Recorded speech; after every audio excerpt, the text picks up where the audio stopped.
Bill Landis, do you believe in curses? Yeah, definitely. Okay. What about cover jinxes? Yeah. Okay. They're both real?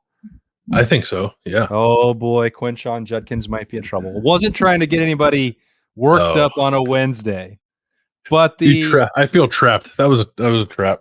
now you are worked up on a Wednesday edition of the podcast daily because Quinshon Judkins, one of 5 cover athletes on the leaked version of the return of EA Sports College Football, and I was pretty surprised to see Quinshon Judkins on there. Bill, how about you?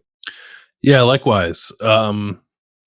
I don't. So that was like the deluxe version leak thing. It's not like the official cover. I think we still don't know what that's going to look like yet, right? But yeah, it's weird that I know there was a non-EA college football game that I think there was an Ohio State player on the cover of before, but I don't believe an Ohio State player has ever been on the cover of the EA college football game. So for the first one, at least in this version, to be Quinshon Judkins, is one weird, like very weird, but two also like kind of fitting for the time I guess we're in for college football. It's like a guy who's been on Ohio State's roster for 4 months and has yet to play a game and will not have played a game when the game gets released in an Ohio State uniform.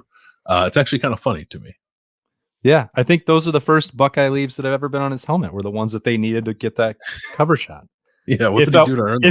If it was real, I don't know. If it wasn't just a Photoshop of that. Yeah, I think Eddie George might have been on the horrible knockoff version of college football in like the late 90s. And then he was also a Madden cover boy, if I'm not mistaken. But other than that, I think that's it for Ohio State. So that part, like, I'm not surprised that they brought the game back and they were like, got to have somebody from Ohio State on it. But I don't think that the transfer portal running back, as good as Quinshon Judkins is, and as much as he's proven in college football, he is one of the most decorated players across the national landscape. Like, there were certainly other options on Ohio State's roster that could have taken this mantle, especially after so many of them put off the NFL draft to come back. You can immediately start with Denzel Burke, who was one of the first people to sign up to be part of the game. Travion Henderson in the same Ohio State backfield. Jack Sawyer, JT Tuimoloau. I mean, Caleb Downs, I guess, from the non-Ohio State version. I was going through the lineup. Like, he also would have had a claim for that, although not to the point that I was trying to make about returning Ohio State players. Lathan Ransom there. So look, that's not to say that Quinshon Judkins didn't deserve it, because I think the nation's leader in touches at the Power 5 level from the last 2 years has proven that he's worthy of that select company. But if they were trying to squeeze Ohio State in there, I think they probably could have gone a different direction. They could have, yeah. So certainly Quinshon Judkins is deserving as a guy who has an argument as the best returning running back in college football, right? And he could be like a Doak Walker candidate this year. Like, he's very much among I think the most well-known returning college football players. It does raise an interesting question though, like especially if you remove Quinshon Judkins and Caleb Downs from the options, like who is Ohio State's like quote unquote most famous player at the moment? I remember Doug and I had a conversation about this on our old Buckeye Talk podcast many years ago, going into the 2015 season, about like Ohio State having a few guys on its roster who you might consider like the most famous returning player in all of the sport. And I don't think Ohio State has anybody that rises to that level this year. But certainly there are some really good players returning for the Buckeyes, but I don't know which of that group I would say is definitely number one in terms of notoriety. Just like household names probably too strong of a word, but maybe someone that you could go up to the casual college football fan and say, like, name me an Ohio State player, but you can't say Caleb Downs or Quinshon Judkins. I wonder who the first person they would say is. Let's try and answer that. But first, like, why do you think that is? Because this is it is the most powerful brand in college football. Like, I don't even think that there's an argument against it. The television ratings, the revenue, the size of the scope of the program and the fan base. Like, I know the other programs in the conversation, they do not surpass Ohio State. There was another example of that just with the power of the game in Ohio State, Michigan, with Fox locking down the broadcast rights. In case you were wondering and skeptical, yes, it's going to be at noon on Fox on November 30th. Like, that was just one more reminder that every year Fox and the broadcast networks want to lock down Ohio State for a reason. EA Sports surely wanted Ohio State on this cover for a reason. But this team plays in the most televised games every single year. Maybe it's because Marvin Harrison sucked up so much oxygen for this team a year ago, and that he's gone, and Emeka was hurt and not himself for the second half of the year. But it does seem odd to me, because I think your point is correct. This year's version of Ohio State does not have like nationally known name brand names. But meanwhile, in Columbus, there's like 15 superstars. Yeah, right. And they'll always be superstars here. And I'm not saying that Ohio State fans don't know who the main guys are. They definitely, the Ohio State fans know who all 85 are.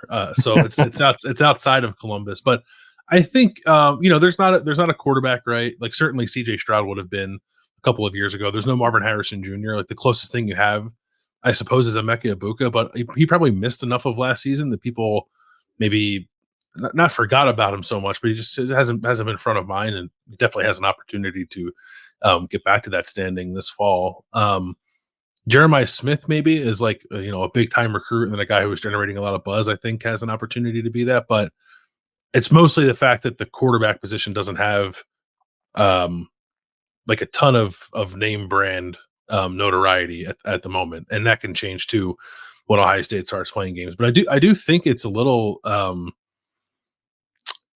bit of an indictment maybe on how we talk about college football too. Like not to make it too serious, but I do think like college football in general does not do a good enough job of putting defensive stars on a pedestal when they deserve it. So like Ohio and a lot of Ohio State's returning players and the guys you would probably put at the top of the list when you run down their most important, their best, whatever, however you want to couch it. You'd have a lot of guys on the defensive side of the ball, and we just don't talk about them a lot in college football. We talk a ton about quarterbacks, we talk a lot about receivers, and we talk a lot about running backs. And it takes like a truly special, I think, like almost generational defensive player to like really capture the attention of the country. When I don't think that should be the case, but I think was influential in the decision to put some of the players they put on this cover, and probably it does impact the notoriety to some extent of what Ohio State has on its roster this year, just because it is so defense heavy. Well, before we get into that further, I guess we should say who the other 4 players are on this deluxe edition, which are Quinn Ewers, a former, briefly, Ohio State quarterback. Donovan Edwards, I think he's pretty much front and center, right? He's the one in the middle. Right in the he's middle. got the clearest picture of him. Travis Hunter from Colorado is on the right, and then Carson Beck, Georgia's quarterback, is out there. So those are the 5, right? Like that's Jalen Milroe is also. Oh, Jalen Milroe. Okay, so it's 6. All right. So that's the group. And even from that group, it almost feels like college football as a whole doesn't maybe have that level of superstar, because I wouldn't put Donovan Edwards in that conversation. Quinn Ewers is one of the most high profile quarterback recruits of all time. He took a team to the playoff last year. Like certainly in Austin, Texas, and Columbus, Ohio, he's very well known. But I'm not sure that like the national buzz really sustained for him when he had that dip after he returned to Texas. Maybe I'm mistaken about that. There's growing NFL draft buzz for Beck, but like, is he's certainly not Johnny Manziel. How about I say it that way? Like, yeah. And none of these, like, I wouldn't say that any of these guys are at that point. And that seems unfortunate for people who like us follow college football 365 days a year, that they are not. And maybe they will be in September. Maybe this is silly to be talking about it in May, but like they're not transcendent talents the way that even Marvin was a year ago. Right. I agree with that. I think maybe like of the guys whose nameplate is visible and on that cover, the guy with the best chance of maybe being that is probably Travis Hunter, because he plays on both sides of the ball. It's like a unique thing. He does it at a high level. Colorado's going to play him 100 snaps a game at altitude, which I'm sure will be great for him in the long run. But he's also like, he's got like the personality, I think, too, that like helps like shine through and makes him a little more endearing to people. Like I think like kids probably like Travis Hunter. I know he's like a video game streamer. He is he's like a modern college athletic star, I think, or at least a budding one. He has to play more this year than he played last year because he was hurt for like half the year. But I think he has a shot to be that. But yeah, I don't know. I don't know that there's like a tremendous amount of like true star power. Like you think about like that Ohio State team I mentioned like back in 15 and we're coming off the national championship. Like there's no Zeke Elliott, right? Like everyone knew who Zeke Elliott was, and I just don't know that exists. Going into this college football season. Like Carson Beck is well known, Quinn Ewers is well known. They'll become more well known as they go through the season and people poke and prod them for draft reasons. But I don't know that either one of them is like Mr. Personality or like a dynamic enough player to overcome that either. So like there's two parts of it there. So it could be Travis Hunter. And honestly, like I don't know if Quinshon Judkins ends up in a situation where he gets the majority of the carries in Ohio State's offense, which I don't think is going to happen, but for the sake of argument, say it would, like he could become a star. I think like he's a guy who, if you put him in front of cameras a lot, I think people would find pretty engaging as well, on top of being a really good football player. But yeah, it is odd that like the game is coming back when like over the last decade, there have been plenty of guys who I think you would describe the way you're talking about, who never had a chance to be in the game or be on the cover. And now that it is coming back, they're like, feels like we were kind of missing that key component of just adding another layer, I guess, on top of the release of the game. Yeah, I wonder if it had existed for the last decade, how many Ohio State players would have wound up on the cover. Now, this is a little bit different because it used to just be one primary guy, so it was going to be difficult. But if it was out a year ago, there's not a world where Marvin Harrison Jr., unless he opted out of it, which he's been known to be selective about his NIL opportunities. Yeah, like Marvin Harrison would have had to have been on there. CJ Stroud, coming back for his second year as a starter, would have had to have been on it after being in the Heisman Trophy race and being a potential first round pick. Garrett Wilson, you have, cases for that. Chase Young, potentially. Yep. I think Braxton Miller. Yeah. So the game went away in 14, right? So the game 12? Went away in 14.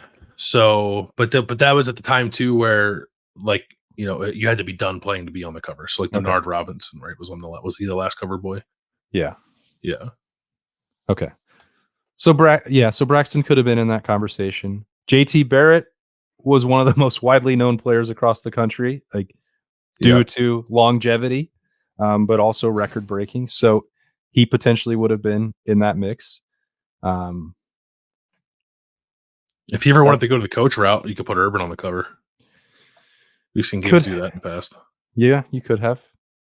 I'm not, but he doesn't like NIL. It's cheating. So I don't know that he would have wanted to be on the cover. I bet he'd like that check from EA Sports. But that's an interesting conversation because, again, like every year there's going to be somebody on Ohio State's roster who's one of the most important players in college football. But like this year, they're all almost lumped together. And we had that conversation about the collective group and the brotherhood of those guys, like JT, Jack, Denzel, Lathan, all deciding to stick around. And it's like they've melded into one group. So really, all of Ohio State should have been on the roster because they're a national title contender.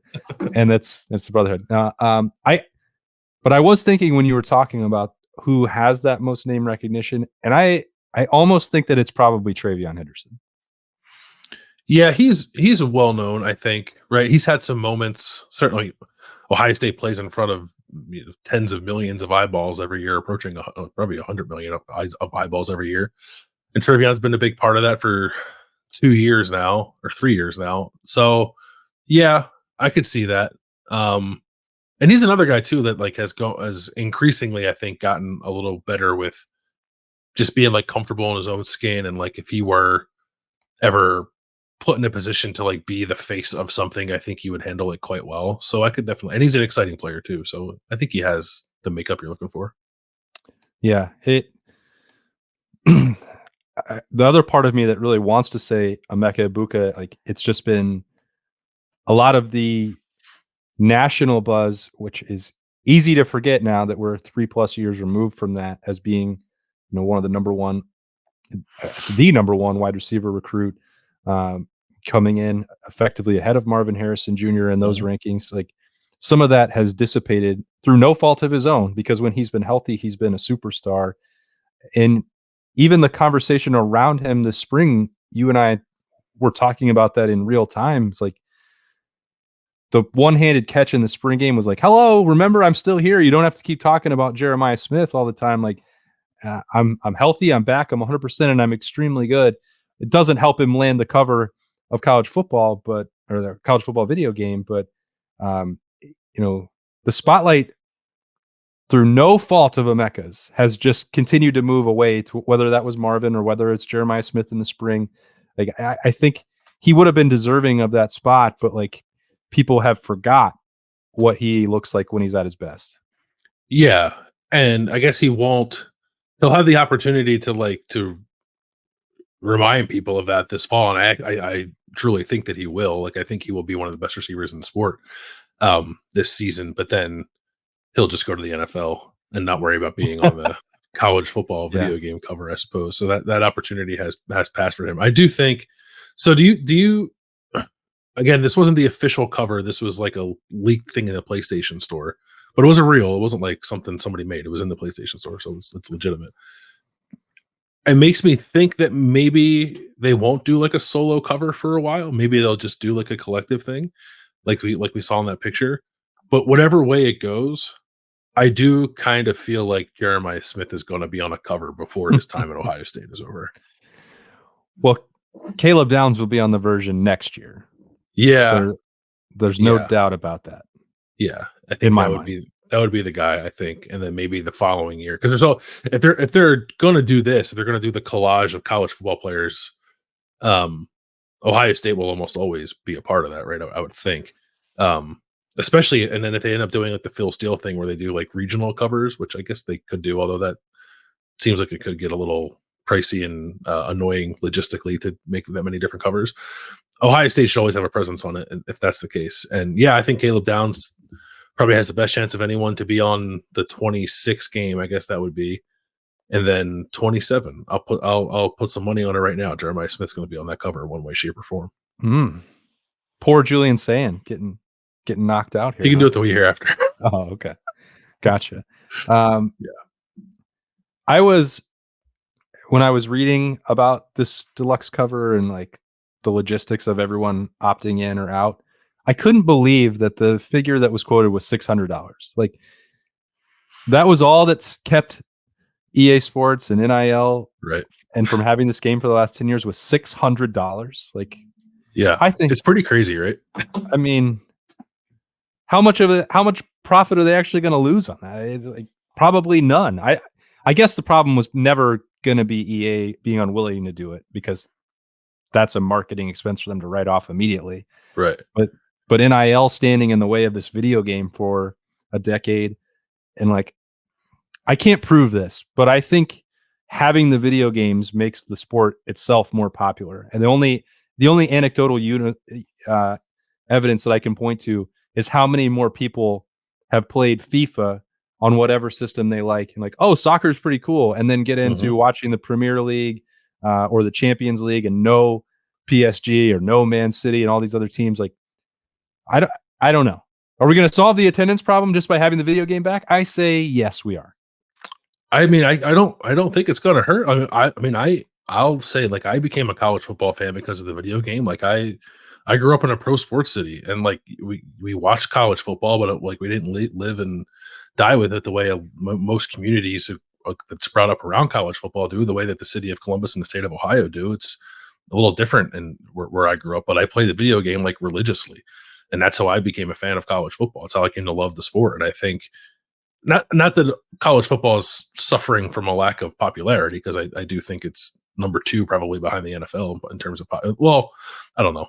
Sometimes it feels like it, sometimes it doesn't, I guess. But I think it's plenty popular. But I do think as the sport goes to a place where it's going to be making even more money and attracting even more television eyeballs, the video game is something that's going to add a little bit of jet fuel to that, I think.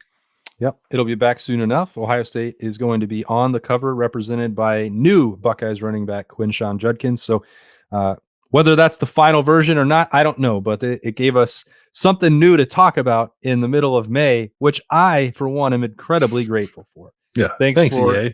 Thank you very much. You're in the game. We're in the game. And it is the Wednesday version of the podcast daily. Thanks for joining us. He is Bill Landis. I'm Austin Ward. We'll be back again for more tomorrow on Thursday. See you then.